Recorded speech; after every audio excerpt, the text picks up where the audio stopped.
This comment right here, this one right here is the comment right here, man. Thank you so much for leaving this comment because it is so true.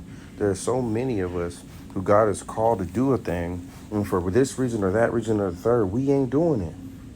We're not doing it. It could be fear, it could be doubt, it could be not feeling like you're adequate enough, not having the right qualification. But none of that stuff matters, man.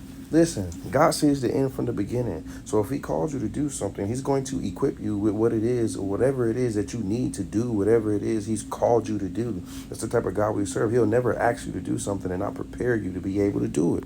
So God asked David to walk from, Philly or New York down to Miami. But my question to you is, what does God ask you to do? What is God calling you to do? Because that's the reason why I'm doing what I'm doing right now. God told me to do this, man. When I first this thought even came in my mind, it wasn't something I really wanted to do. And if I'm being 100% transparent with y'all, I was scared to do it. And there's still times, even now that I've been doing it a minute, where fear and doubt try to creep in and get inside my mind and get in my ear and throw me off. But listen, you got to make it up in your mind that you're going to be obedient. That's what it's about, because there's a work that God wants to do with you, man.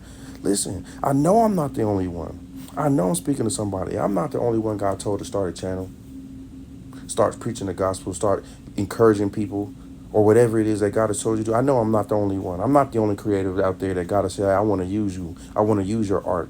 I want to use your music. You need to record that album. You need to write that book or whatever it is that you need to do. I know I'm not the only one. So stop making excuses.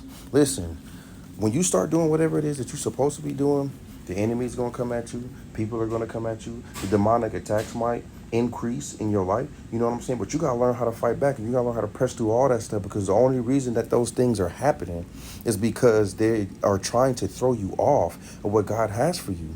He's trying to throw you off. He comes to steal, kill, and destroy. The enemy is coming to try to throw you off of God's plan for your life, his divine plan for your life. But it's going to require you to have some faith. Listen, Noah built the ark before it was any rain. You see what I'm saying? Moses had to speak in front of Pharaoh, and he had a speech impediment. He ain't had nothing but a stick in his hand. You see what I'm saying? Whatever you have in your hand is sufficient enough for you to start doing whatever it is that God has called you to. And I can say that because that's exactly what happened to me. I was convicted so long where I was like, okay, Lord, I'm going to start the channel. Okay, I'm going to get TikTok. I was opposed to even having a TikTok.